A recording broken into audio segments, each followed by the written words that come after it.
There we go. Hi, everybody. Welcome to this oddly hot night in December out in the desert. Um,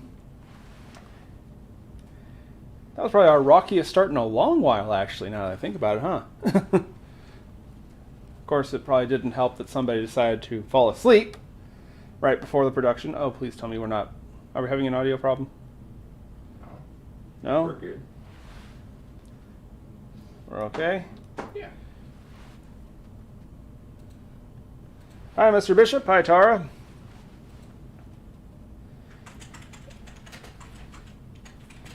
Yeah, so last week we managed to somehow not get in Minecraft, if you get what I mean, and I think you do. That was an interesting show, huh? Wasn't it?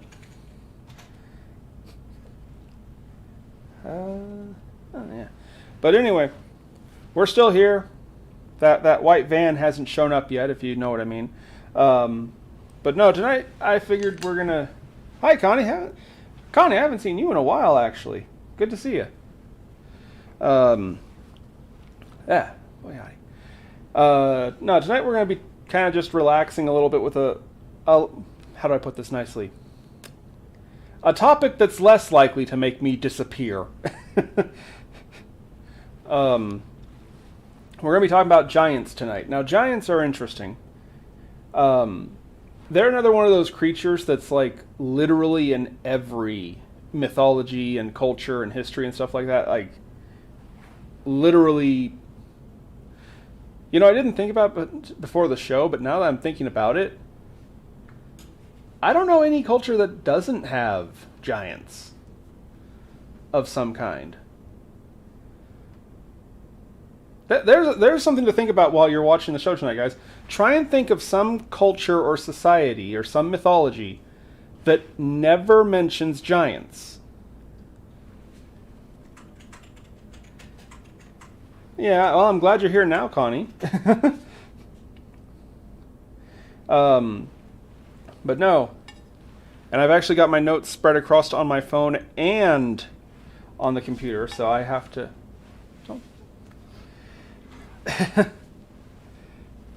Yeah. But no, God damn. Using my phone may have been a bad idea, actually. It just exploded with stuff on the screen. Anyway, so we're going to talk about some famous ones from like legends and folklore, as well as some cryptid sightings of giants. The first one I'm going to talk about possibly could be... I could see this arguably being the most famous giant story of all. Hi, Sean. There you are. I was wondering when you would get here. I could hear the drums.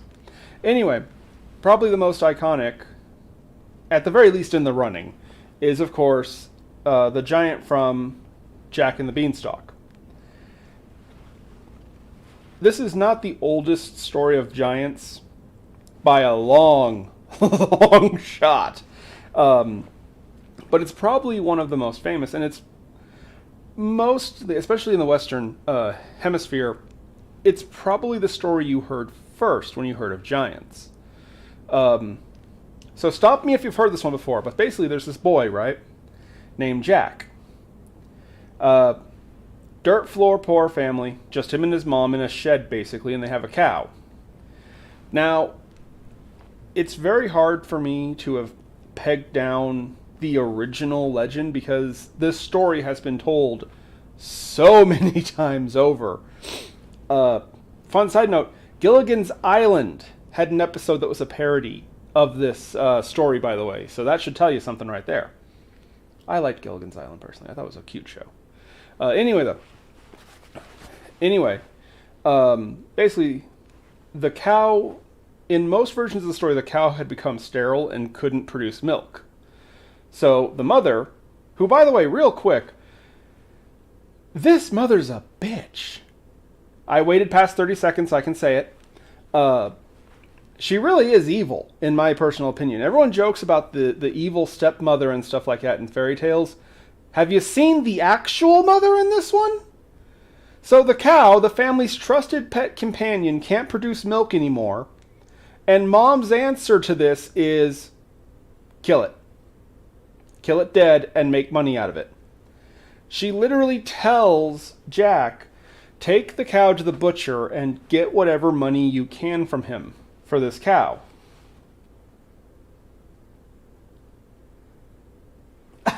Aw, thank you, Sean. I don't know if it's a good idea to drop someone as big as St. Christopher on somebody, because, I mean, that's a whole lot of good boy there, but, hey, you know what? If that's how you go out, that's how you go out, right? Anyway, so she tells the boy, go and kill the family pet for money.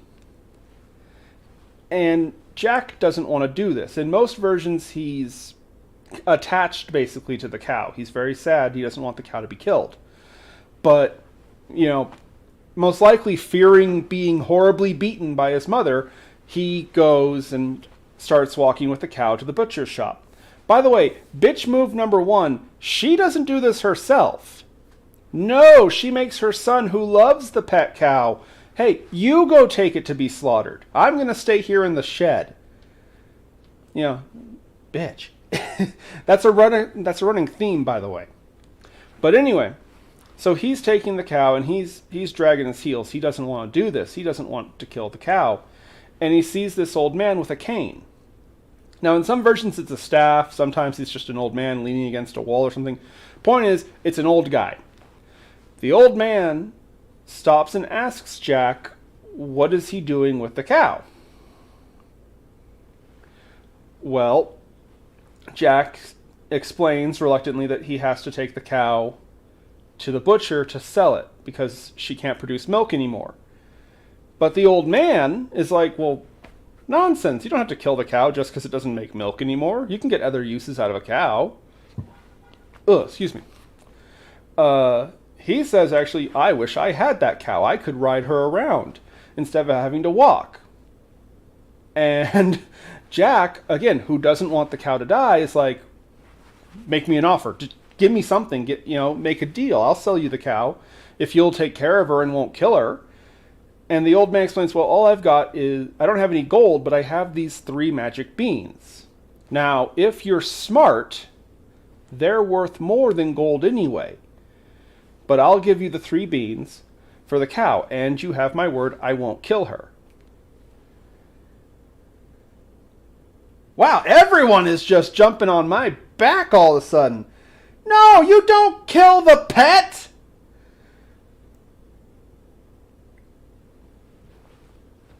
I trusted you people. You're supposed to be on my side. Damn. Anyway, so he makes the deal. He takes the beans and gives the cow to the old man. He runs back home. He tells Mother what happened, and it goes about as well as you would expect. Most of the versions of the story say that she just got mad and she throws the beans out the window of the shed that they live in. Though I've also read versions where, yes, she beats the tar out of him, and he ends up dropping the beans on the ground. Either way, the point is, she makes it so the beans are out in the yard. God damn. Remind me not to hide in like a fallout shelter with anyone in the chat. Every one of these people are like backstabbers that'll just immediately for use. Wait, Mr. Bishop, you've sold cattle before? Yeah. I didn't know you were from a cattle ranching family. No, wait, you mentioned that before. Oh yeah, Not your dad. Yeah, my dad, my grandparents. Your grandparents, yeah, you mentioned your grandparents were ranchers. Dairy farms, yeah. Dairy farm, but not cattle meat. No, but I mean, you sell cows. I mean, You people are barbaric. These are your pets. You don't eat your pets. No wonder our pets' heads keep falling off. It gets a little cold and all you guys grab an axe. What is wrong with you Philistines? Foreshadowing. Oh, I forgot that that's lemonade and not Coke. I'm just batting 1,000 tonight. This is going wonderful for me. Are you guys going to turn on me, by the way? Everyone else is.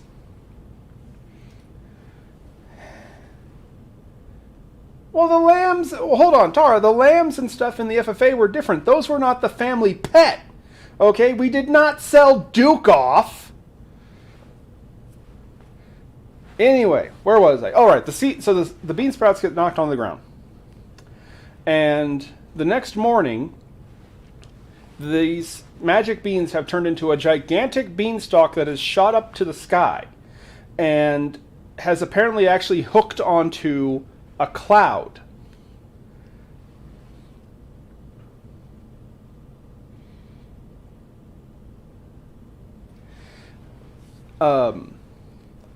And here's the funny thing. Jack is like, this is just better than money. Look at the size of this beanstalk. The beans on it, we could sell those for tons. Or we could just eat them ourselves. I wonder how that would work exactly. Because, I mean, you sell beans by the pound, right? Does it count if it's a single bean? Is one bean that's 10 pounds worth 10 pounds of beans? These are questions for greater minds. I don't know. But anyway, either way, Jack is like, this turned out to be great. Of course, here comes the harbinger of misery and despair, Mother. She's like, well, yeah. Go up there and get him, you stupid boy. Loving Mother, right? Oh, hey, look, there's a strange, gigantic pillar that goes up into the heavens. Send the kid. I'm just saying real quick, to the parents out there in the chat, and there's a couple I know for a fact, if there was a giant beanstalk in your front yard with potentially humongous beans that could be worth a lot of money, or just food for yourself, would you go up there or would you send your child? You know, the funny thing is the way that the chat's been acting tonight with me, I guarantee they're all going to be like, nope, I'd send the kid. I don't trust none of you anymore.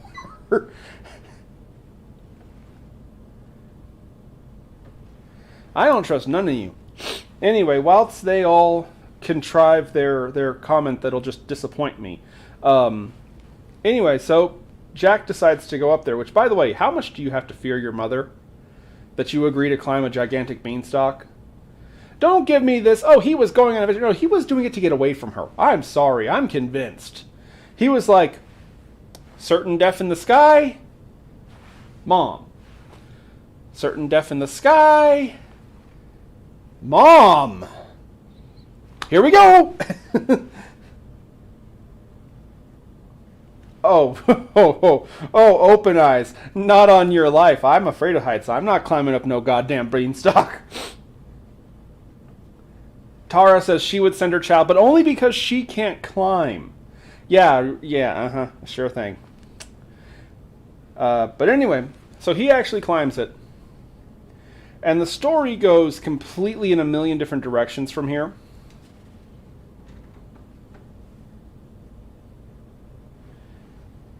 My nephew Dakota can deadlift 350 pounds. So when is he going to start being in AEW? Because that's absolutely horrifying. Anyway. Now, from here, everyone who tells this story kind of changes it. Which, by the way, the original story was written in 17... Hold on, I have it. 1734 by J. Robertus. Yeah. 1734. And what's funny is that the original version is actually really short. Pretty much every other iteration is the one that, like, you know,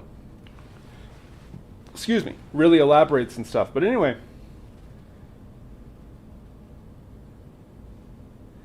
Mr. Bishop, rather go up the beans route than down the rabbit hole. What are you talking about? Last week was a really fun show. I thought it was fun, and I didn't get shot, so hey. But anyway, so Jack goes up there, and when he gets up there, he finds literally a gigantic castle just sitting on the clouds. Because why not? We have gigantic beans, we have murdering the family pet, which is a cow in this case. By the way, I have to confess, who has a cow for a pet. People say that dogs are too expensive and stuff like that. I can only imagine a cow would be way more expensive than a dog. Questions for later. Anyway, so he gets into this castle. And like I said, the stories vary greatly. Basically, he wanders around it. Everything is huge, even by his proportion. And he's walking around, and he finds this huge table that he's starting to climb up. But then the ground starts thumping and shaking. Thank you, Mr. Bishop. I think it was a good show, too. Completely off the rails and made almost no sense, but it was fun. And again, I didn't end up getting in Minecraft. Oh, hi, Mom. We were just talking about you. I mean, somebody else entirely. Hi, Mom. We were just talking about how evil the mom in Jack and the Beanstalk is.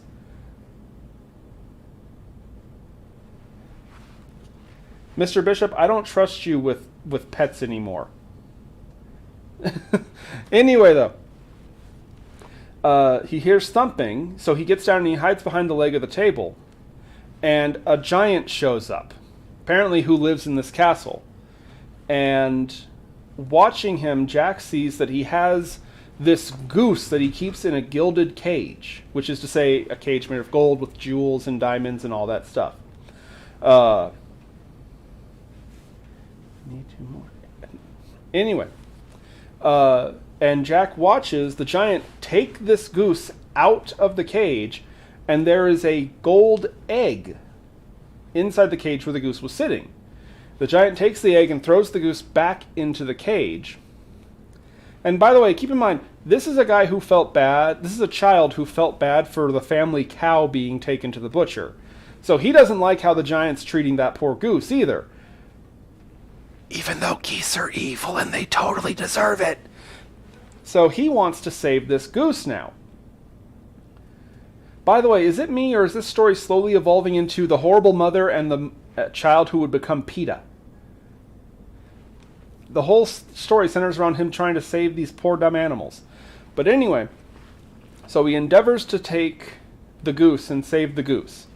He waits for the giant to leave, and he climbs up the table and takes the goose out of the cage. Now, by the way, I have to point something out. This goose must have been gigantic. How did it not just murder Jack on sight? People talk about how absurd this story is. You know what? I'll give a pass to the Castle in the Clouds, because Empire Strikes Back was an awesome movie. 2 people got that reference, and I love you. Anyway, I'll pass a goose that can lay a golden egg. I'll give a pass to the giant, because giants are cool. The fact that a giant goose did not instantly murder the poor human child, that's ridiculous. That is too far-fetched for me to accept. I'm sorry. I can't believe that. Oh, geez. Tara's throwing numbers at me.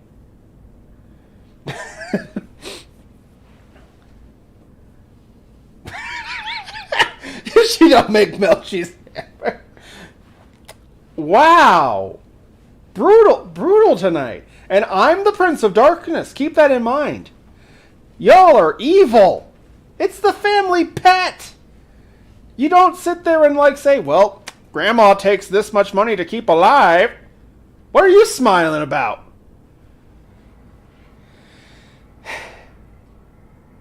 Gee, normally I have to worry about Choopy coming at me and making me look bad. Tonight the chat's coming after me. This is ridiculous. No, Tara, you do not put financial numbers on a member of the family. Anyway, where was I? Oh yeah, so he grabs this goose and he's taking the goose to leave. When somebody calls out for him to help them too. And get ready to hit a doobie, because this one's weird.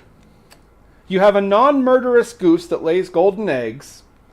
And now, Jack has also found a sentient talking harp. I'm not joking. It is a harp that is alive and wants to be taken with him.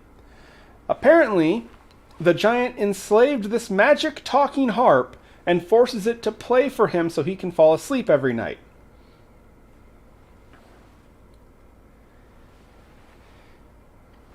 And I have to say, I get it. Okay, the harp asked for his help. Jack is a hero. He's going to help people who are calling for help and stuff. You already have a gigantic goose. What are you going to do, kid? But somehow he manages to go back, get the harp, and he starts leaving, and that's when the giant comes back into the room. And this is where we get probably the most famous line in fairy tales. I mean, up there with mirror, mirror on the wall, blah, blah, blah. No, the giant says, fee, fi, fo, fum, I smell the blood of an Englishman. I'm going to grind his bones to make my bread. Quick question. Would that work? Could you make bones into flour? Tara, you make homemade bread. Would bones work? Yeah, you can grind them up. Well, yeah, but that doesn't mean it's going to expand like ground up wheat, like flour. Yeah. I mean, you could grind up jalapenos. That doesn't mean you could use it as flour for dough. Yeah. This is going to sound mean, and I have nothing but love for him, but I bet you Jeff could answer that. Bone meal. Bone meal, is that a thing? Really? And that works? You can make bread out of bone? Again, all I can think is that I bet you Jeff probably is like, oh, I do that all the time. Won't say whose bones, but I bet if I knew anyone, if I had to say somebody I knew was likely to have made and eaten bone bread, it would be the psychotic sadist from Russia. You could make tortilla. It's a shame that Jesus isn't here, because I bet you, if anything, he would be like, yeah, I want to make tacos with bone tortilla. They use it for dog food. See, now I'm just curious how it would taste. I've taken a bite of dog food before, but I don't know. Anyway, though, so the giant is stomping around because he knows Jack is there. Jack's got a gigantic goose and a talking harp, and he's trying to leave. And in some versions, he also finds a sword or like a bag that's filled with gold coins and all that kind of stuff. But those all things change from story to story. The two big ones, the two things that are universally in this legend, is the goose that lays the golden eggs and the self-playing harp. Which, by the way, to be fair, I kind of have to sympathize with the giant here. If I had a goose who could just give me golden eggs and a harp that plays I'm just going to say it. Did Jack rob his income source and take his radio? I'm starting to think that the apple doesn't fall far from the tree. We had an evil mother and she has an evil kleptomaniac son. I'm sorry. I'm thinking about it more now. You walk into a giant's castle that you climbed up a beanstalk to get to in the first place, and your first thought is to start nicking all his stuff? And this isn't even like he found out later, oh shit, it's a giant! No. He saw the giant first. That's why he was stealing stuff. What sort of lunatic looks at a creature that is... Gee, it doesn't even say how big the guy is, but he's a giant, so he's like, what, 20, 30, 40? How big can you get here, You look at a creature who you easily fit in the mouth of, let's put it that way, and your first thought is, I'm gonna jack this guy up. What is wrong with you? What is wrong with you? Do not anger the thing that can use you as an insole in their shoe. Okay? Don't do that. That's a bad thing. Open Eyes gets it. Don't you hate when tiny little bastards take your stuff? Yeah, sheesh. Like sock gnomes. Like sock gnomes. Younger siblings. Crackhead dwarfs. Anyway. So, Jack, arms filled with magical bounty, somehow starts climbing down the beanpole. Now, here's the thing that this is another thing that bugged me about this story. Homeboy has two very large objects in his arms and somehow climbs down a beanstalk faster than the creature that is like 100 times his size. How did he pull that off? That's another one of the things. That's the weird part, is like, I don't doubt the fantasy aspects of it. Like, okay, I can see a story with a giant. I can see a story with a goose that produces gold. It's the practical stuff that doesn't make sense to me that actually makes me go, what?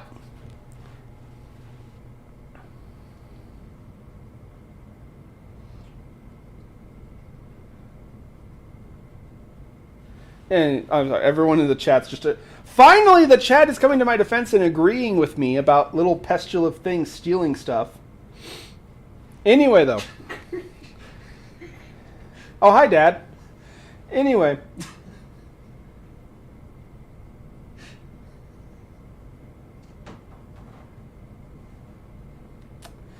Someday we're going to tell the story about the crackhead dwarf, actually, but not right now. Anyway, so Jack gets down the beanstalk first.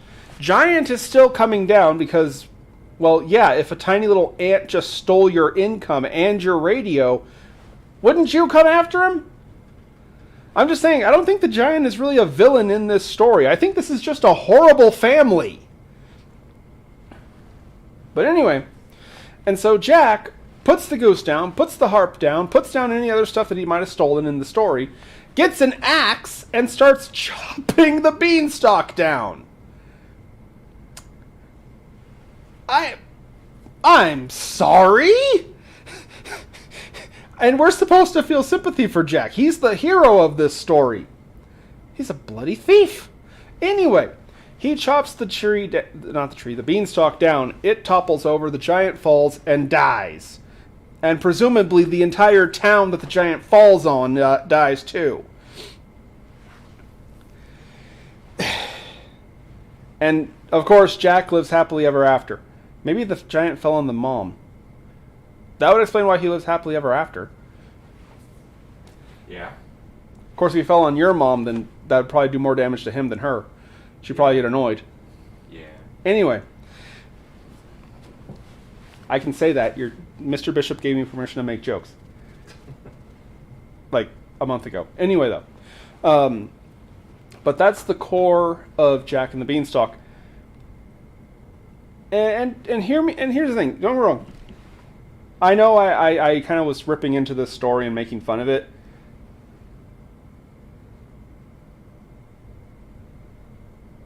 Yeah, see, people are agreeing with me. That's the weird part, is that he was able to climb down faster with his hands full than the giant.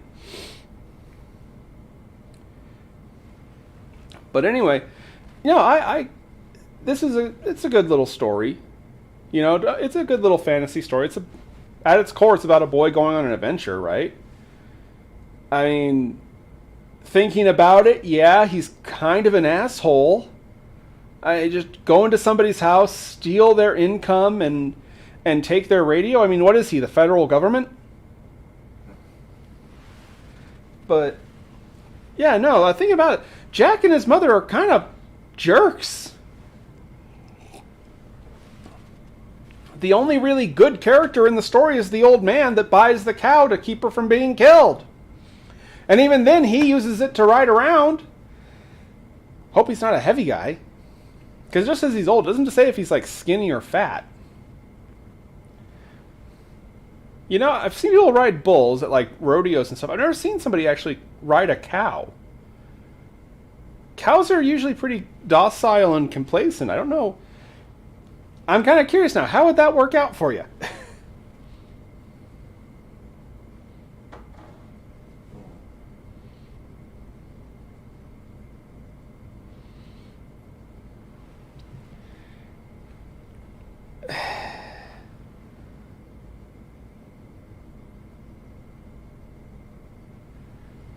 Tara,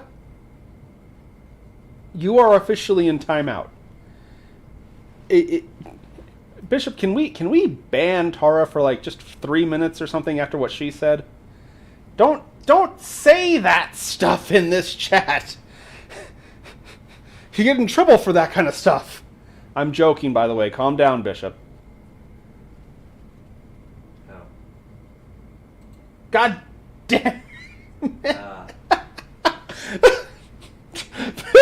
Bishop! I didn't mean to do that. Oh my god. Stop touching things, you'll make it worse. I've never Tara done Winchester was timed out by the vagrancy horror for 300 seconds. I was joking, dude. Don't touch anything. Oh my god. It's only 300 seconds. Sorry, Tara. We are never getting a box of salsa or homemade bread ever again. I was joking, dude. I thought I had something I could look at. It's just like insta do it. Oh god. Dash has the power of the Death Note if the Death Note was Dr. Bible. Oh. I've never had to do that before. I thought I was joking. Oh. Okay, so while Tara finds her way back from West Virginia... Oh, my face hurts. I'm kind of surprised she's not, calling right now. You little bastard. Ugh. Oh, I can... What are you doing? Please don't make it worse. We're clicking buttons over there. Hold on. I'm bringing her messages back. Oh my. Oh, what the hell?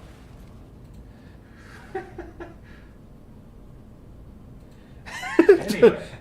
According to my dad, she said, "Yeah, no, I'm not getting shit ever again." It was a mistake. I didn't know it would actually go through. But hey, now I know. Last week we were talking about the JFK assassination and conspiracies, and nothing bad happened to me. Now the bishop accidentally banned my sister, and now I've got hellfire coming towards me.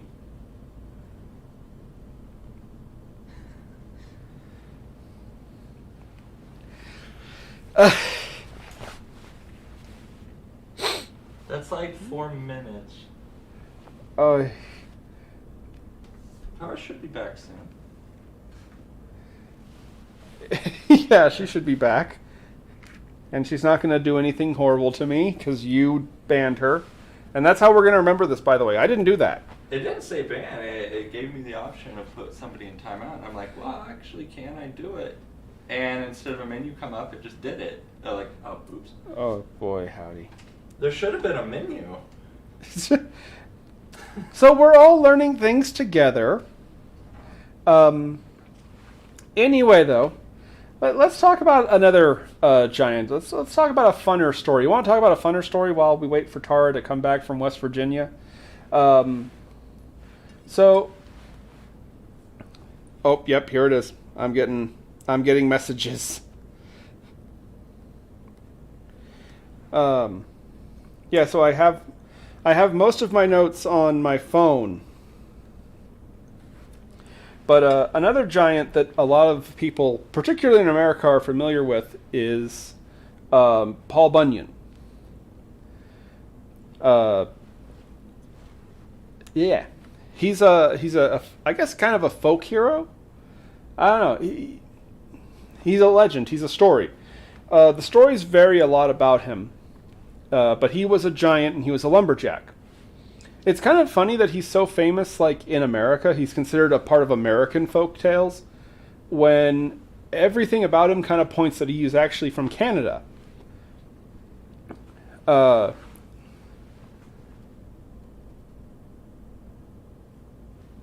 Bunyan. Your goat? No, he was a man. He was a giant. And he had this huge blue bull, excuse me. Did Dobson have a goat named Paul Bunyan in the FFA? Was he in the... Sean, were you in the FFA? I don't remember you being in the FFA. Anyway, while Sean responds, before he pulls us all into pure chaos, Tara's just going to chime in and be like, I'm back. Greatest of all time. Oh, he's your favorite folk character. Yeah, he was a giant lumberjack, which sounds like an easy job if you think about it. But here's the weird thing. All the sources claim that he was from Canada. But he has stories all across North America, the United States specifically. One of the most famous stories about him, of course, is, what was it, Mount Hood in Oregon? Yeah. Mount Hood in Oregon was created because he got sand in his boot, so he took his shoe off and dumped out the sand, and that sand piled up into Mount Hood. Have you ever been to Mount Hood? Yeah. Is it sandy? Rocky. It's kind of sandy, I guess. It's Sean brings up a good point. Everything Canada has that's good comes from us in America. And all we get is like Justin Bieber. So thanks a lot, Canada. And their geese. And their evil, evil geese. They get their geese. I befriended geese once. But anyway.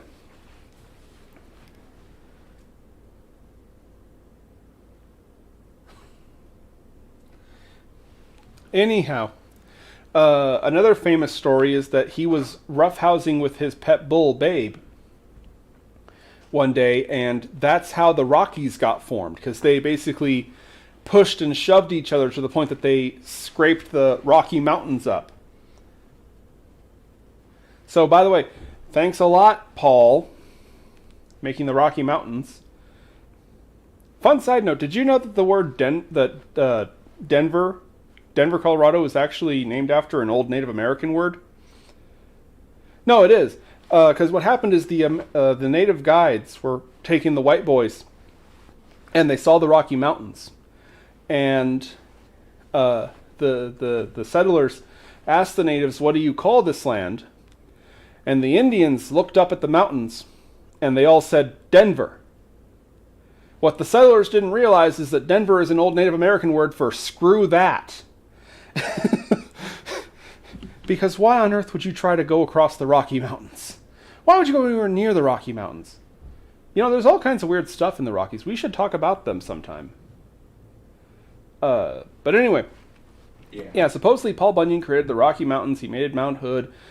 He cleared out tons of forests and stuff like that. A staple of American culture, especially the farther north you go. I wouldn't say the northeast, like Maine and New England and New York, but like more the middle.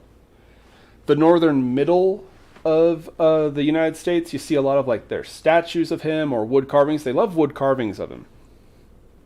That's kind of a tradition, you know, you make a wood carving of a giant lumberjack. But anyway, there's tons of individual stories about him. Now, what's interesting is, unlike most folk heroes, they either have a tragic heroic death, like Casey Jones, for example, or John Henry, both of whom we talked about before on the show, actually. Paul Bunyan has a really weird end, as I understand it. Basically, he knew he was getting old. So he took his bull, Babe, and they retired north. And it doesn't explain what that means. He just went north. And everyone thought that he had gone, I guess it'd be to the Arctic region, wouldn't it? North of Canada would be the Arctic? Yeah. He went up to the Arctic, and the story was that everyone thought he had died. But they saw the Aurora Borealis, the Northern Lights.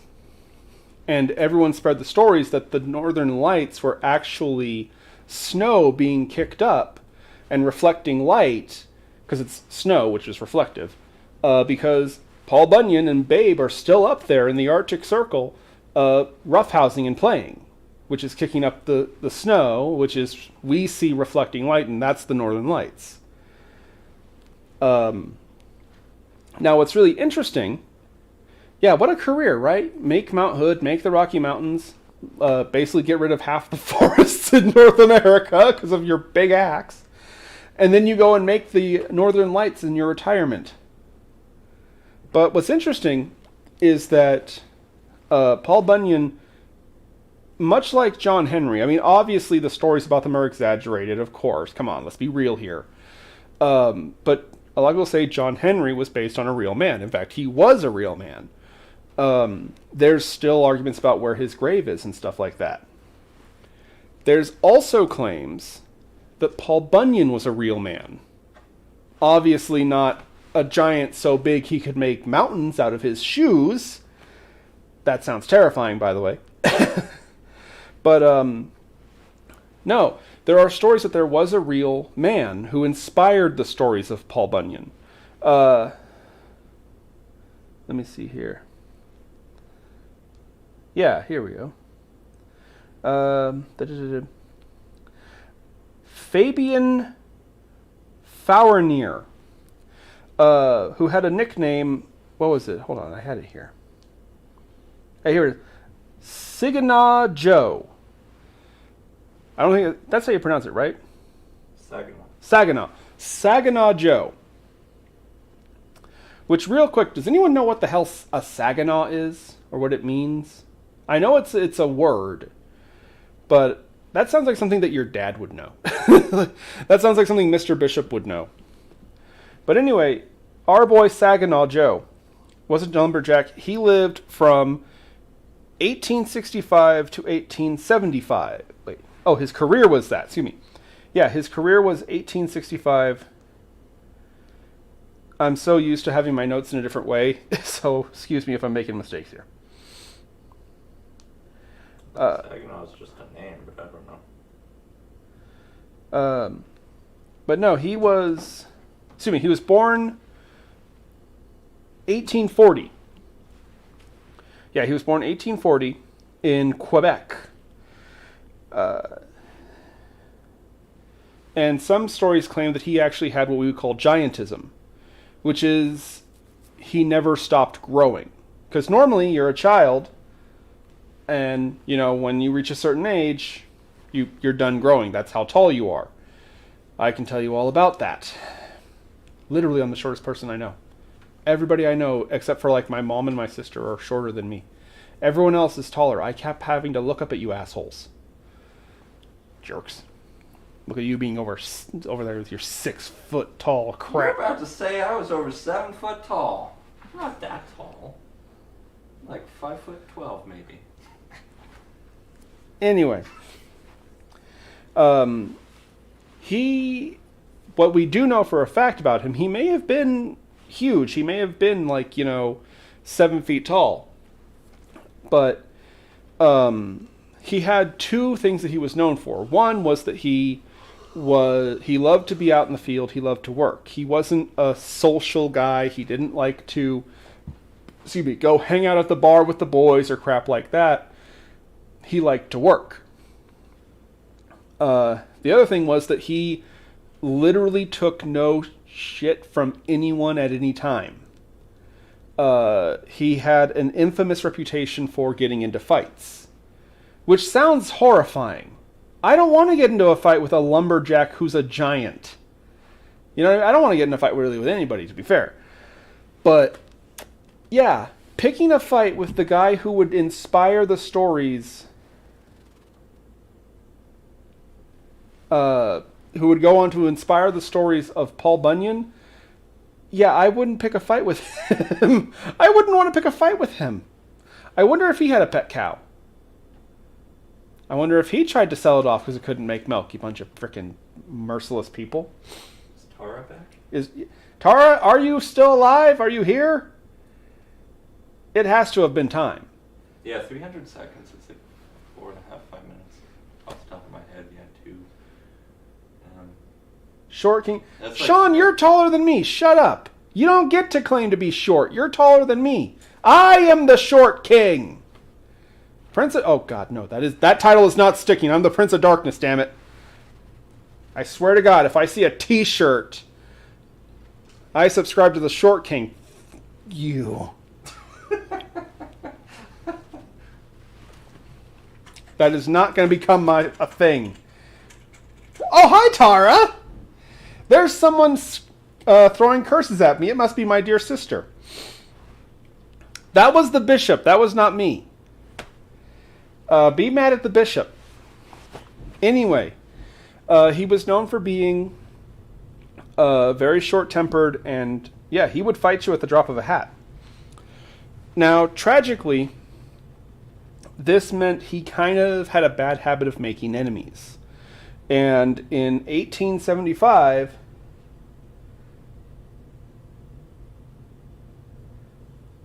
oh, Sean. Anyway, so he ended up making a lot of enemies, actually, because he got into fights a lot. Kind of like Edgar Allan Poe, actually. In 1875, keep in mind, he was only 35 years old. He was attacked, allegedly, by Adolphus Robertson, who was a stonemason worker. Supposedly, in the story, they got into an argument, and Mr. Robinson bashed our boy Signa in the head with his hammer, or a mallet, and unfortunately was able to deal a lethal strike and killed him.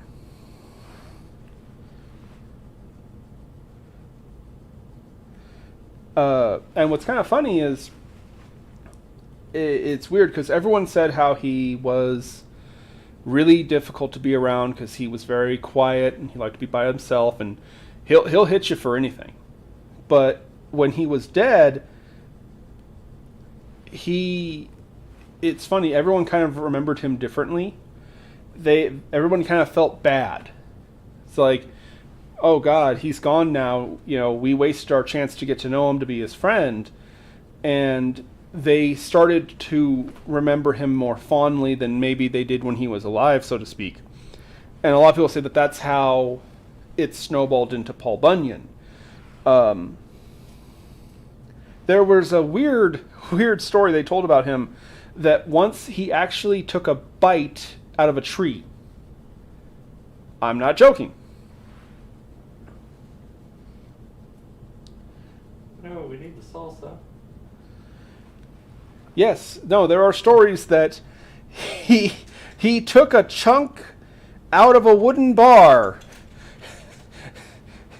No bread, no salsa, no rum balls, nothing. Christmas is canceled. Dishonor on you, dishonor on your cow. Well, you know what? At least I still have a cow because I didn't kill her because she couldn't make milk. Also, please do not reference the House of Mouse. I will get sued.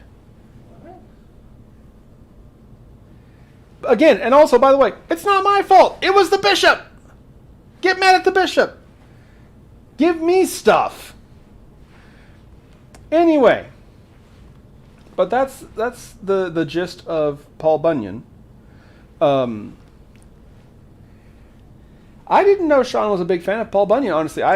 If I had known that we had a fan in the crowd, I would have probably looked up more stuff to talk about him. Because, I mean, you could sit all day talking about stories about Paul Bunyan. He did everything. But no, he was a real person, supposedly. He was this Fabian guy.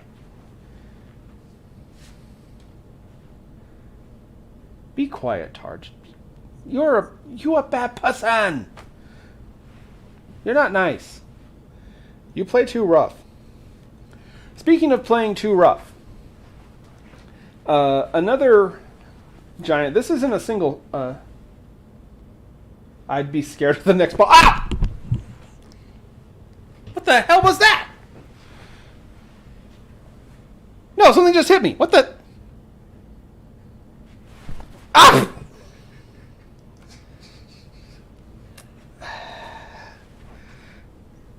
Hello, Choopy. How about you just sit right there? Hi, Choopy. I think it was all that talk about cows and how cows are delicious. And goats and stuff.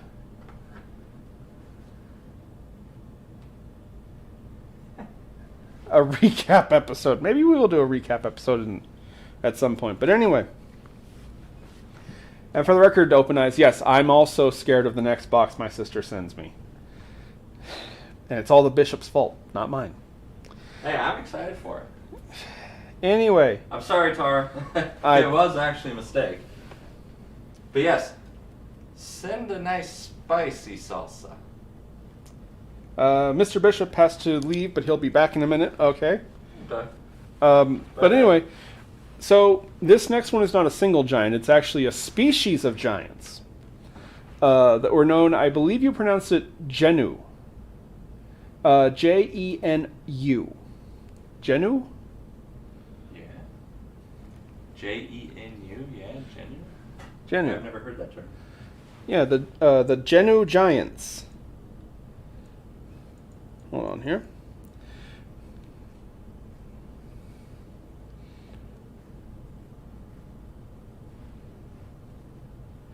Yeah, they're a mythological creature from the more northern region of the United States. Hold on a second here. Here we go, Genu.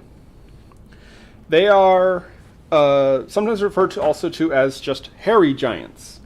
So the Genu were a tribe of native people. Oh, I know who you're. Okay. Yeah, no, they're a real thing. Real thing. Okay. Yeah, I know. Sometimes just referred to as hairy giants. They were a tribe that lived up in the northern regions of the United States near Canada, and they were known for two things: being big and hairy, and being very stupid and very hungry. Supposedly, they were perfectly fine. They had no enemies. They didn't have, there wasn't like a plague that hit them or anything. Their tribe literally just couldn't get enough food for them to eat. So they resorted to things like cannibalism. Eventually, there were so few of them left, they scattered and they kind of just lived on their own in isolation. They were particularly infamous with the Migquip. I'm not sure how you would pronounce this term. I know native names, sort of. What? How do you pronounce this? I'm not familiar with that. Are First Nations people of the northeastern woodlands indigenous to the areas of Canada? I'm asking how you pronounce that. I am not familiar with that. Well, supposedly our Genu boys were McQuamp. McQuamp? I don't know. That is not a... The McQuamps were... I'm familiar with. I'm familiar with. I'm 90% sure we're pronouncing it wrong. And to be fair, they're a Canadian. They're not a North American. Well, I mean, not a United States tribe. They were on the Canadian side. But anyway, supposedly these giants were a big problem for them. But yeah, I would almost say, from what I've read of them, they're kind of like a cross between a Bigfoot and a Wendigo. They're big, they're hairy, and they are always hungry. There are some stories that you can kind of coerce them into control. You can reason with them, sort of, by offering them copious amounts of food. Although I will also point out that apparently violence works really well on them too. Supposedly you can just fend them off. They're like a monster, but they're unreasonable and they're incredibly strong. Now, what's interesting is that unlike most Native American folktale monsters, there really isn't a lot of stories about them other than, yeah, they're there. They're a thing. It's like, it's kind of like how in the Bible, they'll just randomly say a character's name, and it's like they kind of assume you know who they're talking about. They do that a lot, actually.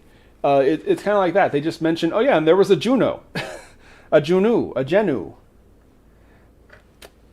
You know, I almost feel like we shouldn't do these native North American topics because, like, I will forever be bothered. Like, am I pronouncing it right? I want to hear it, but I think I know how to pronounce it.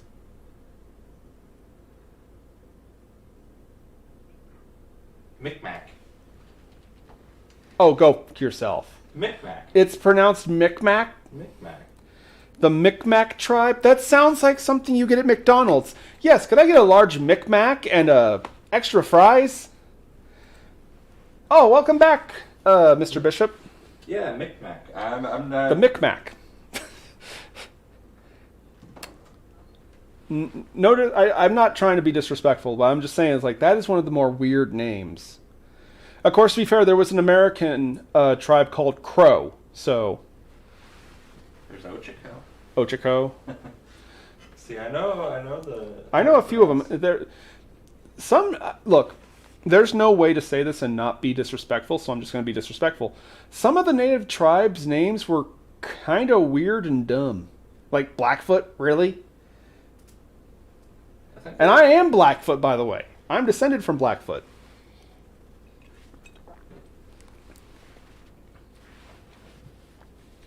Shoshone.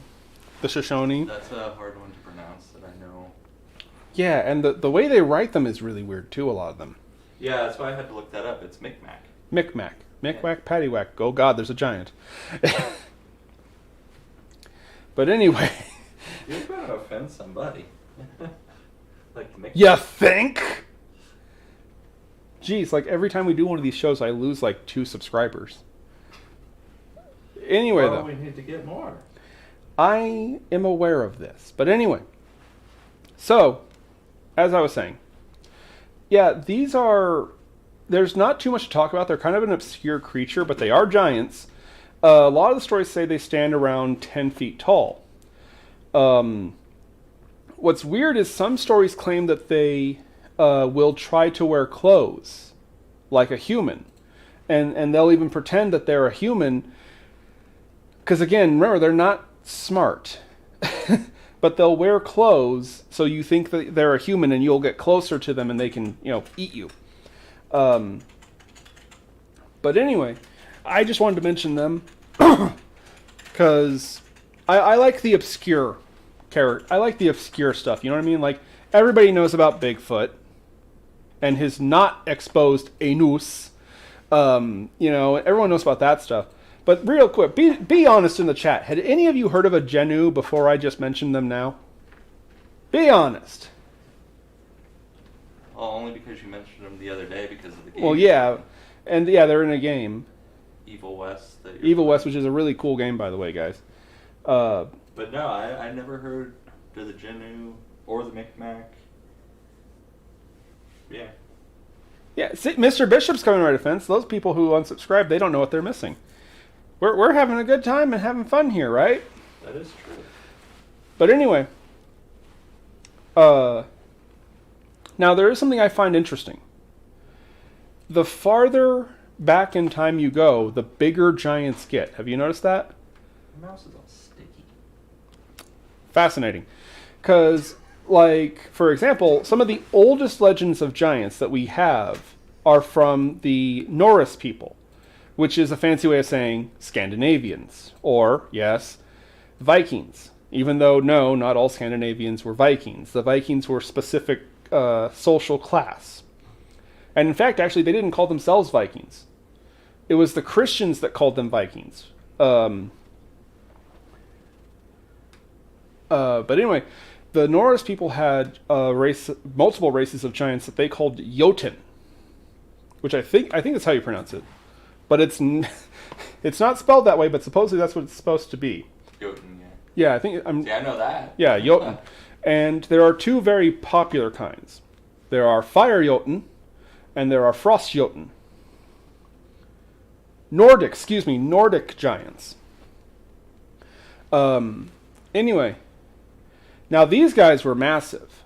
I think it's kind of funny too, because like you go, Goliath was actually believed to be roughly about 9 to 10 feet tall. St. Christopher was somewhere around 11 or 12 feet tall. Paul Bunyan's size varies. Open Eyes, help me out here. I'm 90% sure I'm going to pronounce this name wrong, but in Nordic mythology, there was a fire giant. He was the king of the fire giants, which means he was the biggest. And in the story, what was it called? The Epitaph of Asgard, which is the story of Ragnarok, the end of the world. I believe his name is Sifr. Open Eyes, help me out here.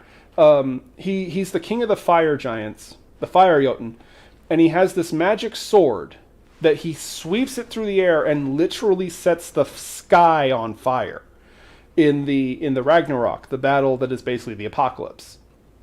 And I want to say his name is Sifr, because that's where we get the term sulfur. The mineral is named after him. Surtur. Surtur. But he's the origin of the word sulfur, which is a mineral you find around volcanoes, fire. It smells like rotten eggs. Yes, and it smells like rotten eggs. By the way, fun little extra connection, sulfur is also what we call brimstone, the stone of hell. It's weird because it smells like rotten eggs, but rotten eggs make me gag, whereas I don't mind the smell of sulfur. I'm really weird. There are some smells that people say are horrible that I actually like. Like, I love the smell of smoke. I've heard a lot of people say they can't stand smoke. It makes them sick and stuff like that. I love the smell of smoke. See, I don't mind the smell of sulfur. I don't like another example is everyone complains about dog breath. Dog breath never bothered me. Dog's breath never bothered me. You know what? You don't get to talk trash. You said that sulfur doesn't bother you. But anyway... Well, the Yellowstone sulfur didn't bother me. Pretty sure the Yellowstone sulfur isn't any different than any other sulfur. But no, supposedly he was huge. I mean, we're talking... He was big enough that his sword set the sky on fire. I've heard some stories that he was almost 100 feet tall and stuff like that. Which is... I'm just going to make the joke. Were the Nordics compensating for something? I don't know, man. It's like most giants are depicted being somewhere, depending on the generation. Because again, they get smaller. Because like Jack and the Beanstalk was so huge that a table, he was like a mouse to this guy. Because he could hide behind the leg of a table. You know. Meanwhile, David fights this 10-foot tall dude with a sling. Saint Christopher is only about 12 feet tall. He was able to block a doorway, a gateway actually. But yeah, I noticed that the farther and farther you go back in time, the bigger and bigger and bigger the giants get. Which I just don't get that one. Because like I can see some ancient Israelite seeing some dude who's like 7 feet tall and going, holy shit, he's a giant! And then of course you know the fisherman's rule of storytelling. It's always bigger. Like, oh yeah, no, Goliath was like 7 feet tall. The next guy who says it, oh, he was 10 feet tall. You know what I mean? It's always bigger when you tell the story again. Yeah, it's like... I want to know, how did because I can see that. What did the Nordic people see that made them think that they were looking at 100-foot tall man? I don't know about that big, but there is a theory that the oxygen was a lot thicker back then, which could make people grow bigger. Yeah, and we're actually going to talk about that in a little bit. There's that, but as for like 100-foot tall, I'm trying to picture 100 feet in my head. 100 feet's like... How big is the Empire State Building? Oh, it's probably like 500, 600, 700 feet. Look that up real quick. Because our balcony is probably... Oh, there's no way we're 100 feet up in the air. Probably like 70 feet. No way. Hold on. How tall is the Empire State Building? Well, it don't help. Oh, so to the tip is 1,400 feet, but to the top of the building is 1,250 feet. Okay, so tippy top. Wait, hold on a second then. So that would mean to the tippy top, the Empire State Building is 14 times taller than the King of the Fire Giants? How tall is a story? height of each story would go. Okay, so we'd be about 14 times 3.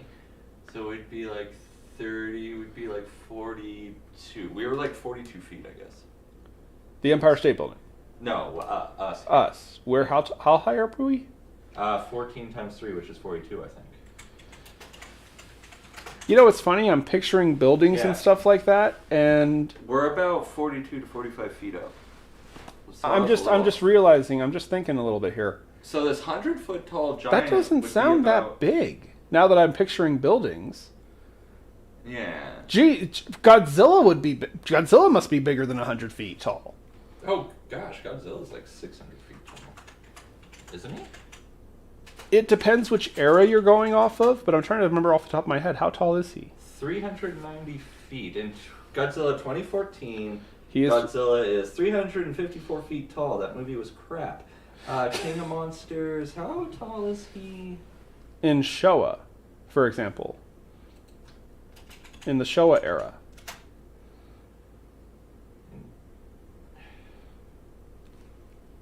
Because I'm thinking about it now, and it's like, 100 feet tall sounds really big and impressive. And now I'm comparing him to different things. That's just a little bit. That's about 6 stories. If we're 3 stories up, that's like 7 stories. That's still big. Oh, no, I'm not saying he's, like, tiny, but now that I think about it, 100 feet's not that much. Compared to some stuff, like... Yeah, the Empire State Building would be, like, way bigger than him. Yeah. I feel... 262 feet tall was how tall Godzilla was in Godzilla vs. Violenta. That's Heisei. I didn't see... Kong, who is normally 50 feet tall, so his head would be basically our bird feeder. A little bit bigger, yeah. Maybe a little bit bigger. King Kong is smaller than Sutter. Because remember the movie, how small King Kong was on the Empire State Building. Yeah.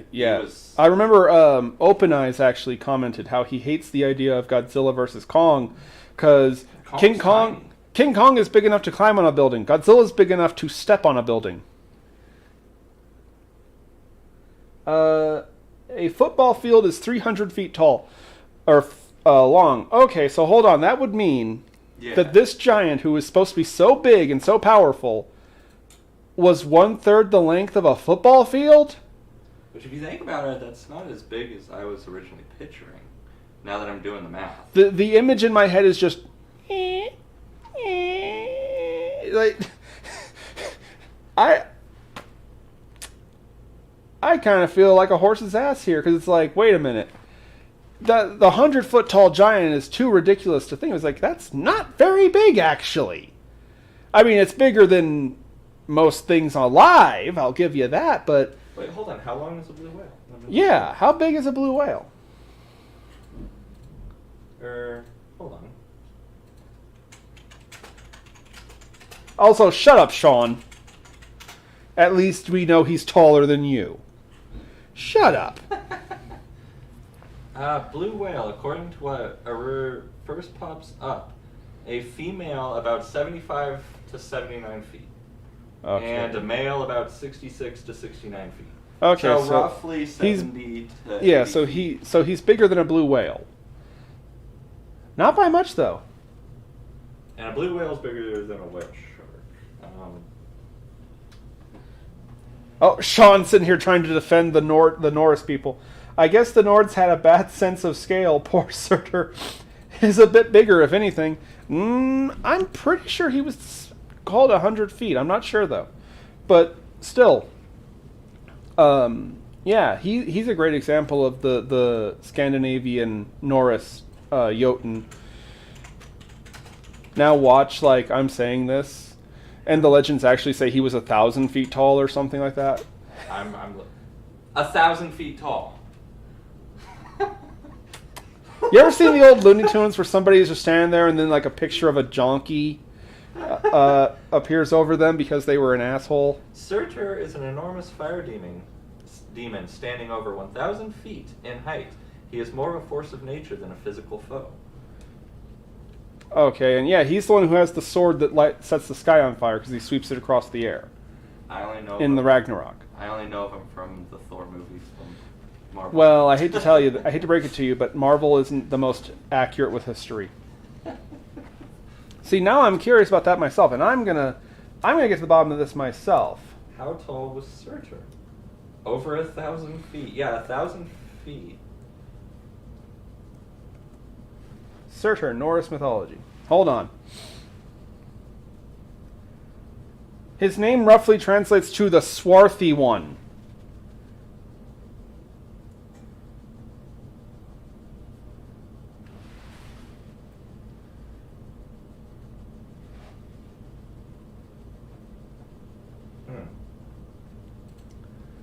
See, I'm looking here and I'm not seeing a reference to the size. Where? Because for the record, no, we are not going off of what frickin' Disney says he is. See, here it is.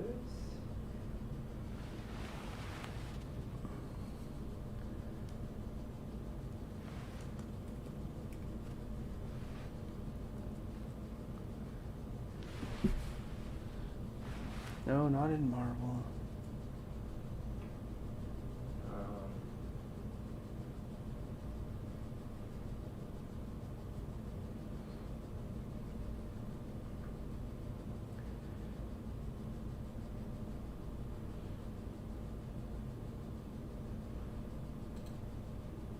Wow, our heater sounds nice, doesn't it?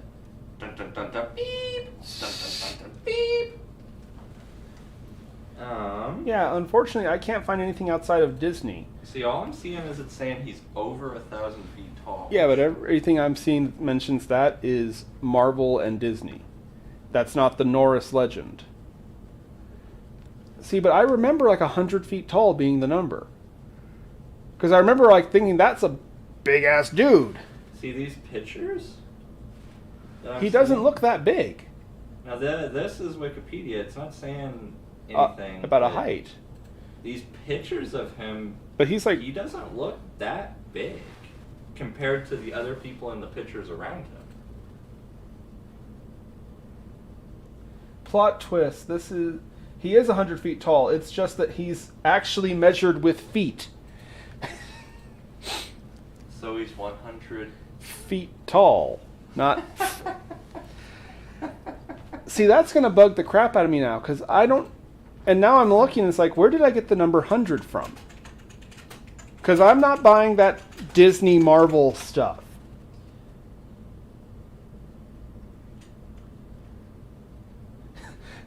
Marvel Nordic mythology needs to be taken with the entire spice rack, not just a grain of salt. Yeah, him being 1,000 feet tall, that doesn't sound like the old legends. I'm just saying that. I want to say he was 100, I heard. But now I can't find where I actually heard that, and now I'm second guessing myself. We could go get the kobold. He might know. The old guy should know too. Yeah, I would. Yeah, and he's even agreed with me that 1,000 feet doesn't sound right. But anyway, yeah, there were lots of Jotun, and they were all much grandiose in size than, for example, the biblical giants, which there were a couple. Although, ironically, the most famous Christian quote about giants isn't in the Bible. Everyone cites the Book of Enoch because it has that one verse, "In those days there were giants." It's like, yeah, but the Book of Enoch isn't part of the Bible. It might be an interesting book, but it's not biblical. But yeah, that's the Jotun, and there were lots of them. Trying to remember, there was another one that like turned into a dragon. Was it Fafnir? Was Fafnir a giant? Open Eyes, Dozen, help me out here. Fafnir. No, he was a dwarf. He wasn't a giant. He was a dwarf. He turned into a dragon because he became obsessed with gold. That's not the Bible. No, it's a Norse legend I'm talking about. Oh. Fafnir. He was a Norse character. I want to say he was a dwarf though, not a giant. I just know that he turned into a dragon. I think he's a really cool character. There are things I know about and then things I know nothing about. Well, I don't think anyone's going to hold it against you if Dr. Bible doesn't know very much about pagan mythology. Yeah, I was right. He was a dwarf, not a giant. Excuse me, I misspoke there. But I still think Fafnir's a cool character. I like him. There's a topic we should do sometime: dragons. Sorry, I'm laughing about Ragnarok, about Fenrir, the big wolf, and the Hulk. All I have to do is get angry, and I will when I jump out of the plane. See, I liked Fenrir. Fenrir was a giant. He just wasn't a human. He was a giant wolf. Yeah, he was a giant wolf. I personally, I'm sorry, foreshadowing for some other episode when we talk. Maybe some other time we'll talk about Fenrir. But for the record, Fenrir did nothing wrong. Yes, Open Eyes. So Loki himself was not a god. He was a Jotun that was adopted as a baby by Odin. And the stories vary. Some stories say that he was a fire giant, or other stories say he was a frost. If I'm not mistaken, and I could be wrong on this, but I believe he was a fire. He was fire. He wasn't frost. Because the big comparison was that the only being more evil and destructive than Satyr was Loki himself. That's another thing that happened. Freaking, they Disney-fied Loki so bad. They made him such a bitch. In the actual mythology, he's like the freaking god of darkness and evil and sanity and shit like that, and they turn him into freaking the god of trolling. Really? Go fuck yourself, Disney. Loki was cool in the Legends. He sucks in the Marvels. We only count everything before Endgame, everything after that. Even in that, he was a wimpy little bitch boy. Everything. Super powerful giant who could literally bewitch all, not some, all the gods. And then he himself, while being imprisoned, instigates the apocalypse. And then they turn him into a British pretty boy in the freaking Marvel universe. Go screw off. Loki's cool in the actual Legends. He sucks ass in Marvel. I think I've said that before, but it bears repeating.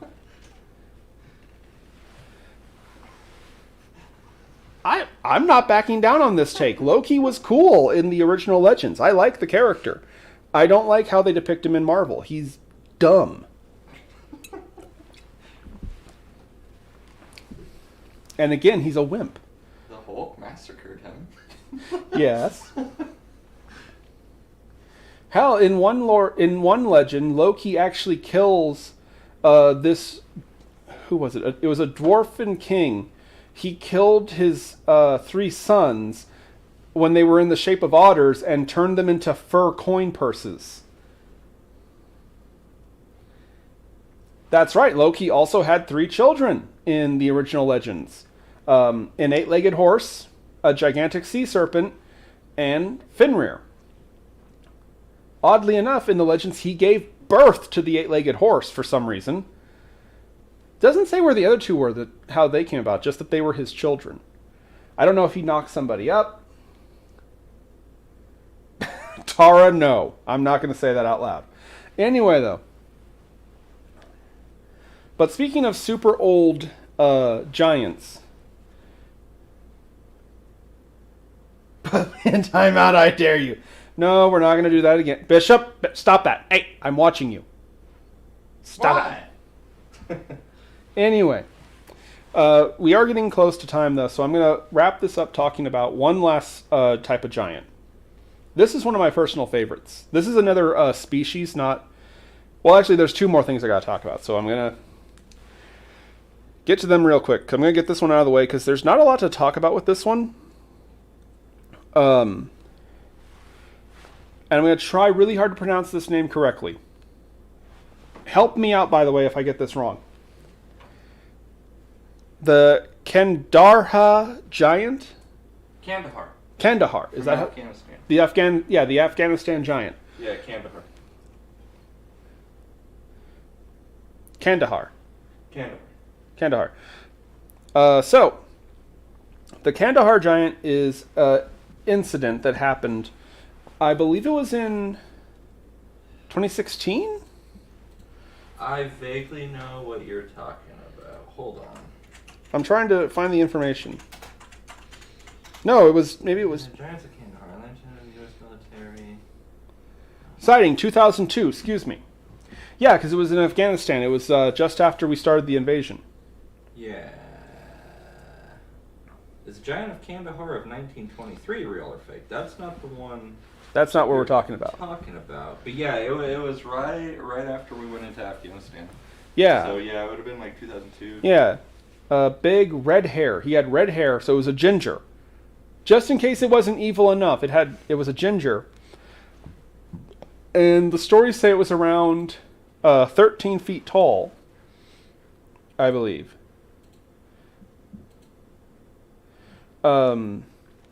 But it apparently confronted a group of U.S. Army soldiers. See, 13 feet tall, that's... Though some stories change. Some stories say they were Army Rangers. Some say that they were Special Forces, excuse me. Some versions tell it that it was Marines. Which, by the way, that poor giant. Running into a team of Marines, he was... But anyway... This guy was a freak, because the accounts claim that he had an extra finger on each hand, and that he had 2 sets of teeth. In the stories, he attacked and impaled with a javelin a soldier who is only referred to in the stories as Dan. Oh my God, they killed Dan! Supposedly, the rest of the squad opened fire on the giant, and it took 30 seconds of non-stop heavy automatic weapon fire to even hurt it at all. They opened fire on it, and it fled into a cave, and they finally were able to take it down with a second confrontation. Is this the blue giant Donson was talking about? Where's the... See, I'm not seeing anything about him being blue. He was red-haired, he had an extra finger on each hand, and 2 sets of teeth. Y'all gonna talk about the blue giant in the Middle East, the Marines blew to bits? Did you mean big giant, Donzen, or do you mean blue? Because I've never heard of a blue giant. I've heard of the Kandahar giant. I've heard of some blue giants, but I'll talk about them in a minute. But the Kandahar, if that's how it's pronounced. Kandahar, yeah. Kandahar, he was red-haired, he had an extra finger, and basically 2 jaws in his mouth. See, I've heard of people having extra fingers, like, yeah. Randomly, but anyway, he killed one soldier. I might have made up the blue skin. Maybe. Like I said, anyway, though. But unfortunately, there's not much more to tell about this character. That, yeah, they found him, and he turned a soldier into a kebab. So the rest of the team introduced him to the expression, rain hell.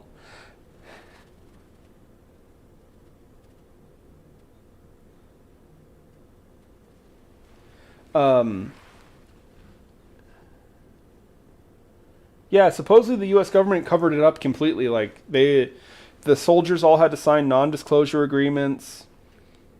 This soldier, Dan... Apparently they just deleted his files and said he never existed. That's why we only know his first name was Dan. We don't know the rest of it. Oh, here's the thing I love, though. I'm going to bring this up real quick. According to author L.A. Marzulli, the giant of Kadar is a hoax. It didn't happen. It couldn't have happened. You know why? You know what his explanation is? That this story can't be real? Because the Department of Defense doesn't have any records of it happening.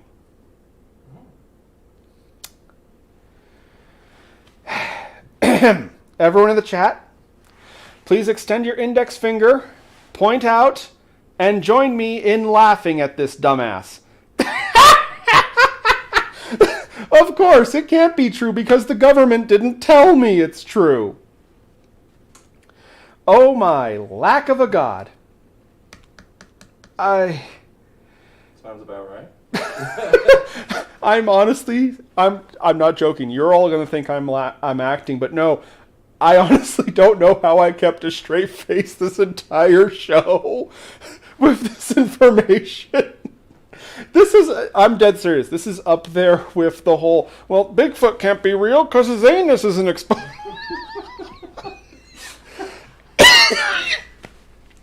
Oh, goddamn. You know how, like, something is funny and you try not to laugh and that only makes you laugh more at it? That's what's happening here. I'm proud of myself for keeping a straight face and, and not laughing about this. Because I kept so busy talking about other stuff, but no. L.A. Marzulli. I got a bridge to sell ya, buddy.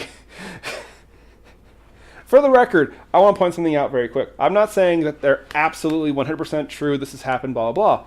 No, I'm just saying that, well, the government didn't tell us about it is not credible evidence that something didn't happen. Just remember, how many decades did Area 51 exist? And the government said it's not real, it's not real, it's not real. Until Barack Obama came by and was like, oh, fine, shut up. Yes, it's real. I don't care anymore. How many decades was that? What? They were talking about Area 51 pretty much after World War II. That's a long-ass time before they finally admitted it. And you're going to tell me that this Afghanistan giant can't be real because the government didn't tell you it's real? There are so many jokes I could make about this LA guy, and part of me feels like I shouldn't because my mother always told me not to pick on retards. You should only believe what the man tells you to believe or not to believe. Oh, absolutely. The government would never lie to you. Or keep anything from you. Or keep secrets. And it would never act against your interests, right? Yeah. Mr. Bishop is just like having a hernia right now. What we're saying, like, wait a minute. I felt something. What's going on? Everything's fine over here. Yeah, everything's fine over here. Yeah, my mother brings up a good point. See, it was so hot here a while ago. And then I got suddenly a chill. Weird. Yeah, no, they found giant bones. That's another conspiracy story. Humongous bones, like literally gigantic bones that supposedly the U.S. government keeps hidden. The double row of teeth is another common thing, actually, with the stories of the skeletal giant remains and stuff like that, which are all Middle Eastern, by the way. But, yeah, that's the Afghanistan giant, who I wanted to bring up real quick. The problem is that there's just not much more to say about him. It was this red-haired, six-fingered, two-row-of-teeth giant who skewered some guy named Dan and then got lit up like a Christmas tree by the U.S. Army.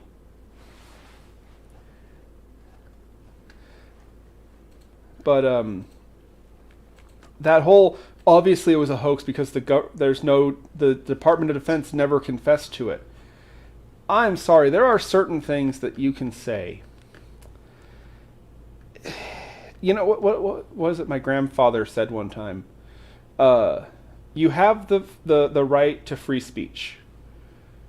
That doesn't mean you should say everything you think. You have the right to say it. That doesn't mean it's a good idea to say it because some things are kind of dumb. Yeah, no, I had to bring that one up. But last but not least, Sean mentioned a blue giant. Well, Sean, I'm going to make your day, because what if I told you it was not a blue giant, it was a race of blue giants, known as the Hyperboreans, which some people claim are actually the ancient primordial ancestors to Scandinavians, such as Russians, Germans, Finnish, so on. Now, the Hyperboreans, what's interesting is that we get them, if I'm not mistaken, and I'm sure Sean can correct me on this, the first time we hear mention of them was actually in Greece. The ancient Greeks spoke of them. Hyperborea was this beautiful paradise that was so glorious, the gods of Mount Olympus would actually, I'm not joking, go and take vacations there. It was supposedly a particularly popular place with Apollo, the sun god, or his Roman counterpart, Mercury. But lots of gods, the gods would go there to just hang out. Now, the people who lived in Hyperborea were a race of people who were sometimes described as being blue or purple. They were called the Hyperboreans. And supposedly they were incredible artists, specifically in the arts of music and dance. It was said that their songs and their dances were actually magical. Their dancing and singing and stuff had the same kind of effects that, like, a mighty sorcerer or something could have. And they lived in this beautiful paradise where the sun never set, or almost never set. What's interesting is that the Hyperboreans are very, very strange. They did not need to eat or drink. They sustained themselves off of sunlight, which is why they prospered so well in Hyperborea, the land where the sun didn't set. Now, the problem with Hyperborea is that to get there, you had to cross the coldest place on Earth. There were these mountain ranges between the rest of the world and Hyperborea that were so cold, the mountains were actually molehills. But there was so much ice built on them that they were these massive, towering mountains. You ever wonder where the expression making a mountain out of a molehill comes from? Supposedly Hyperborea. But it gets better, because not only did you have to cross this profoundly cold mountain range, but also there were sentient gusts of wind who took it as their responsibility to let no living thing pass through the mountain. And if you tried to cross these mountains, this sentient gusts of wind would try to knock you off. But it gets better, because not only is the wind literally trying to kill you here, there's also a species of griffins. Ooh. I'm not joking. A species of griffins. Now, these griffins are very strict. Love you too, love you too, Famine. You can just stay right there, fine. Anyway, these griffins were very strange because they liked to kill things, but they didn't eat meat. They ate gold. So if you wanted to try and get by these griffins, you would have to give them offerings of gold, which they would eat. And then, while they were eating the gold, you had to try and run by. Because remember, these creatures like to kill things. So you're not giving them the gold in exchange for safe passage. You're giving them the gold to distract them so you can get by. But if you pull it off, if you get to Hyperborea, it is a beautiful paradise. So great that the gods themselves go through this trek to go and vacation there. Oh, excuse me. Oh, suddenly having chest pains, actually. Anyway. Here, maybe you should get back there. Anyway. Now, for countless generations, the Hyperboreans lived in this utopian space with themselves because they didn't have to eat or drink. They basically had no needs, and therefore they had no war. They were a truly peaceful people because they didn't need to fight for anything. There was no resources they needed. Supposedly the animals of Hyperborea were also larger than normal. Which goes back to the whole theory about everything was bigger, centuries ago because of the oxygen and so forth. Everything was bigger in Hyperborea. And a lot of the stories say that the Hyperboreans themselves were, guess what? About 1,000 feet tall. But every generation subsequently was reduced in size. The oldest tales say that they were 1,000 feet tall, But then the next generation were like 800 feet tall, and then they were 500 feet tall, and so on.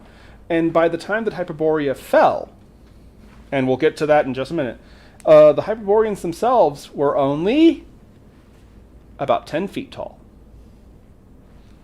But here's the thing.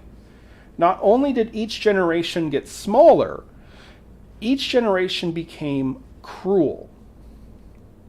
Now, I've heard a few different explanations as to why it happened, but the core story is basically they were so comfortable. They had no struggle, they had no hardship. They basically turned natural instincts against each other. They didn't need to work together to survive, so they didn't value each other. They didn't value life because it was so easy for them. They didn't understand what struggle is. They didn't understand what being hungry is. And so they didn't have what we would call humanity. Some people would argue they didn't have humility either. But the big thing about them, what spelled their downfall, was they developed this very strange religion of self-worship. Now, most religions among humanity have, various virtues. Most religions will tell you that, charity, honor, friendship, wisdom, stuff like that, these are things you value, right? And then most religions also have some version of sins. Gluttony, wrath is a sin, greed is a sin, things like that. You don't want the sins, you want the virtues, right? Well, the Hyperborean religion was basically inverted. They claimed that generosity was a sin, that compassion was a sin, that mercy was a sin. They worshipped themselves, and anything at all that took away from you yourself was evil in their eyes. Sharing was evil. Love is evil, because what is love ultimately? Sacrifice. When you love something, you sacrifice for it. Any parent in the chat could probably tell you about that. Except for that bitch with the beanstalk. You thought I forgot about that. See, look, this is a coherent story. This is our most coherent episode ever. I actually remembered something from the start. Anyway, though, but their religion literally was kind of an inverse of what mostly we call morality today. Anything that inconvenienced you yourself was bad. Which is not a good thing when you literally are also a race of powerful magic users. Because remember, their music and their dancing was so good, it literally had magic effects. So these were dangerous people. Not only can they use magic, but now they literally worship themselves to such a degree that they think evil is anything that isn't beneficial to them. Even just a minor inconvenience. Yep, I'm going to drop a comment on you. Most D&D players will understand and probably sympathize with the Hyperboreans. There's a locked door. I cast Fireball. Inada was a perfect angel. Anyway. So the Hyperboreans became very, very evil. Because again, anything that was not beneficial to them was bad. And as the story goes, the world started to change. And specifically, the sun set in Hyperborea. And so the Hyperboreans were like, well, shit, the sun is gone. We need to feed off the sun's light to survive. To war! They literally were like, the sun must be somewhere else over the planet. We're going to go there and invade anyone in our way and just conquer these lands until finally we find the sun again. I make jokes about, how you shouldn't listen to medieval alchemists because a dude who doesn't know where the sun goes probably doesn't know how to make gold either. But these guys literally were going to war because the sun set. And as the story goes, basically the gods realize the Hyperboreans cannot be tolerated. They are extremely dangerous. And so they had to destroy Hyperborea. Now, in the stories, supposedly Zeus himself conjured the most powerful storm that he could and bombarded Hyperborea with hurricanes and just demolished everything. Now, what's interesting is that the stories of the Hyperboreans return much, much later, around the 1400s, with medieval occultism. Hyperboreans were reintroduced as being powerful practitioners of the hellish arts and dark magic, almost like a race of demons. They had gone from being giants to kind of like a demon. And what's really interesting is if you go further into some very dark conspiracy theories and things like that, the Hyperboreans survived and became the Aryan race. Yeah, we're going there. Yeah. No one wants to talk about it, but yeah, one of the claims to fame that those guys, and you know who I'm talking about, claimed with their ideas of supremacy and eugenics was the claim that, yeah, the Aryans are descended from the magical giant demon race, the Hyperboreans.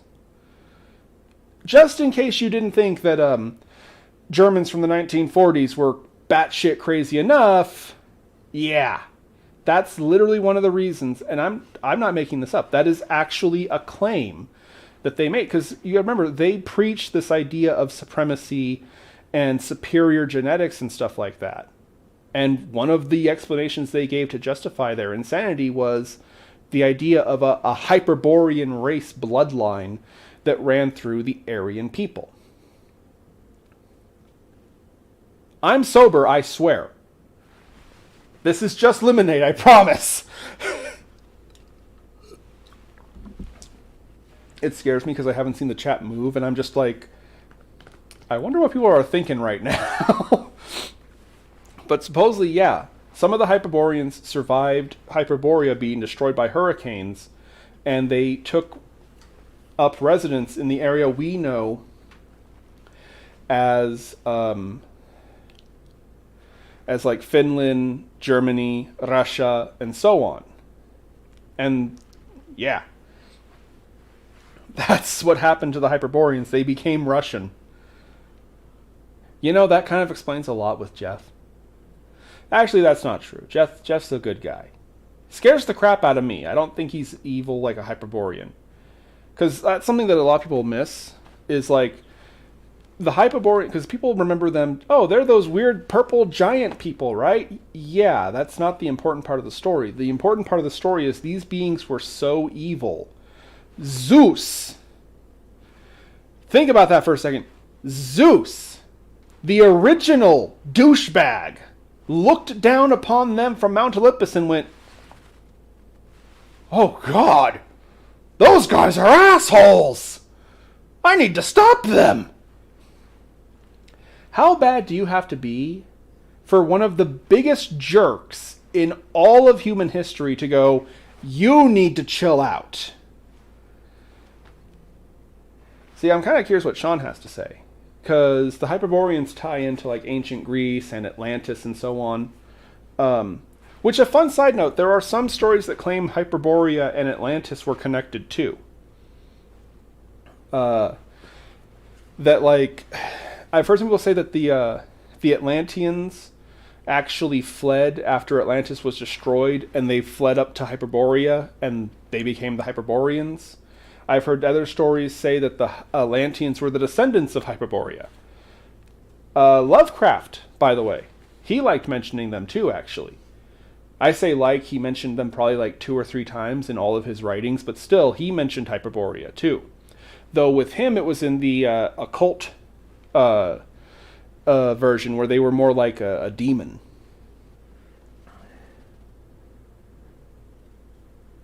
Zeus probably sounded exactly like Richard Nixon, but in Greek. See, I'm trying to recall I don't know if I've ever actually heard Nixon's voice. I've heard people impersonating Nixon and making jokes about him, but I don't think I've ever actually heard a recording of his voice. Just a random thing. I think now that, because I mean everybody makes jokes about Nixon, you know. He was a prominent character in Futurama, for example. But now that I really think about it, yeah, I've never heard his voice. Even though he's one of the most commonly spoken about presidents in human history. I mean, at least in American history. I don't know how many people talk about him over in in Britain. I just think of the Futuramas. Jowl noises. Did I tell you about the ear thing and Atlantis? The ear thing? No, Tara, you've never told me about an ear thing. Is this a topic that I'm going to be allowed to repeat? Or are you going to say something that might make you go in the timeout box again?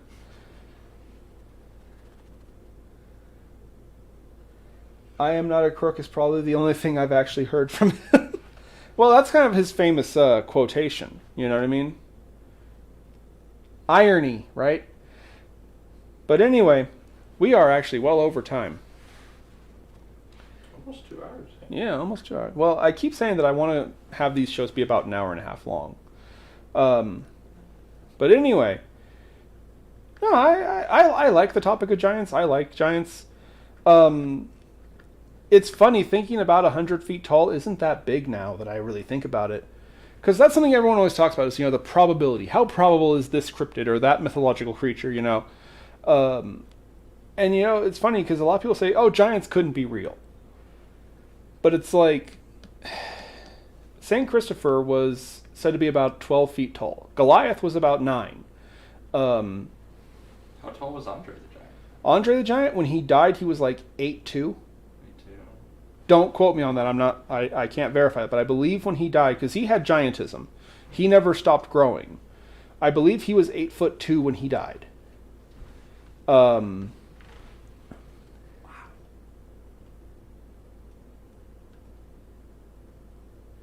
Oh, the Atlanteans. Yeah, some story I've heard that. Okay, that I have heard. Some stories claim Atlanteans had pointed ears like elves. Okay, I thought she was talking about some. I was expecting something more grandiose with the ear thing, but anyway. See, yeah, I heard the ear thing, and I just thought of earwigs. Earwigs, or the extra set of teeth and stuff like that. I mean, I know they have nothing to do with ears, but... Yeah, but anyway. I'm going to come to the Giants' defense here. I actually think they're a more plausible cryptid thing than most people give them credit for. Because, like, we were just talking about, okay, let's say Surtur was 100 feet tall. That's 14 times smaller than the Empire State Building. That's only twice as big as King Kong. 100 feet's not that hard. Yeah, King Kong's 50 feet. Yeah.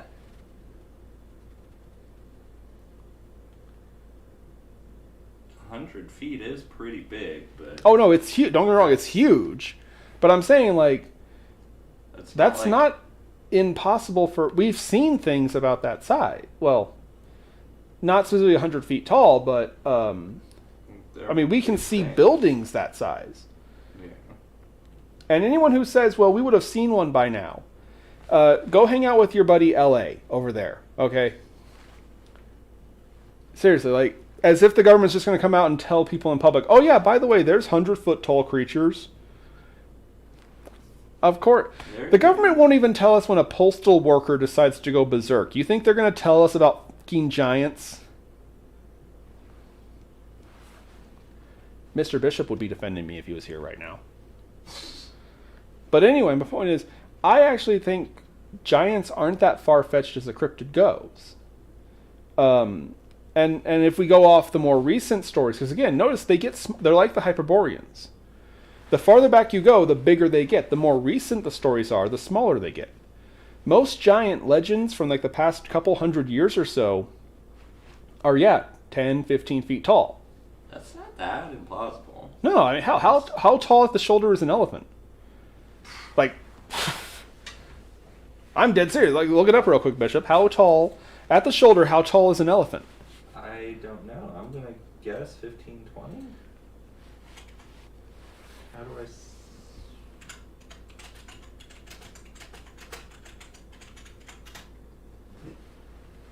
Asian elephant, 9 feet. African bush elephant, 10 feet. Okay. Okay, so they'd be about as tall as an elephant. Yeah, they'd be about the size of... Yeah. And what, like, an elephant's pretty dang big. Yeah. If something that tall told me to call it a giant, I'd go, yes, sir, Mr. Giant. And again, creatures that are huge live. Hell, tiger sharks can get like 16, 18 feet long. The average African elephant will grow between 8.2 to about 13 feet. Hell, how tall does a grizzly bear stand on its back legs? Oh, on its back legs? Yeah. Hell, even black bears are taller than people. I'm just going to put it out there. Giants aren't that far-fetched at all.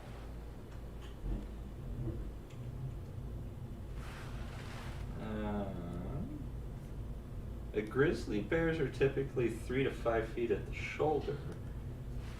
When standing... Wait, hold on.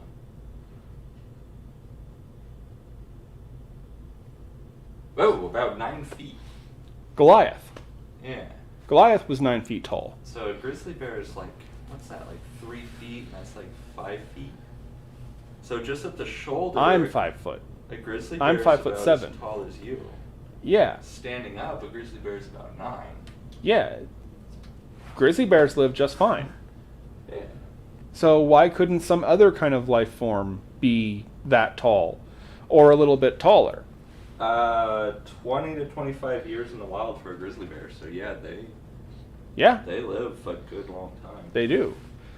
That's something that annoys me, because it's like, okay, fine, maybe 100-foot tall creature probably is a bit implausible. Maybe.